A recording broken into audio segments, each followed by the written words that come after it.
Vice president आगा हसन सैयद और जमाल ठाकुर एक साथ एक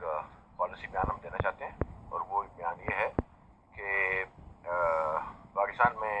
जो सिचुएशन चल रही है बहुत सारी चीज़ों के ऊपर हम बोलना चाहते हैं, लेकिन इस वक्त जो रनिंग स्टार्स है अबाउट जो चर्चों पे हमला किया है, फिर उन्होंने क्रिश्चियनों ने झंडे जलाए हैं, फिर उन्होंने और जो है वो लॉ एंड ऑर्डर लोगों ने हाथों में लिया है।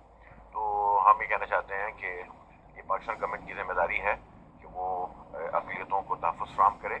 और ताकि वो इस नैच पे ना पहुँचे कि वो झंडे जलाएँ और जो लोगों को ज़िंदा जलाएँ, और जो है ये जो फैनेटिज़म है, ये जो रेडिकलिज़म है दोनों साइड के ऊपर, ये जो है ये ठीक नहीं है,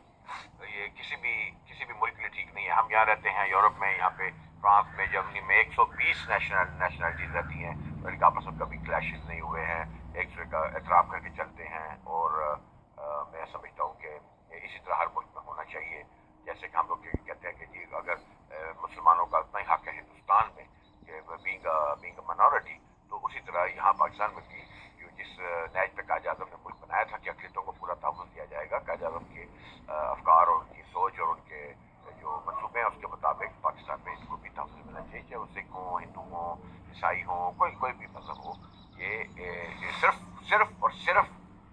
मुसलमानों का मुल्क नहीं है पाकिस्तान, सबका मुल्क है। ठीक है, ये एक बात अच्छे समझी जाए कि ये ना समझे कि इनके बाप का मुल्क है, ये उन सब ने मिल के बनाया। जो सब यहाँ रहते हैं वो उस मुल्क के पासी हैं और वो उसके सिटीजन हैं, और उनका एहतराम करो और अपना मज़हब उन पर मत थोपो, ना वो तो अपना मज़हब तुम पर थोपे, ना तुम इस्लाम उन पर थोपने की कोशिश करो, ना वो तुम पर अपने ईसाई थोपने की कोशिश करें। अपने मज़हब में अपने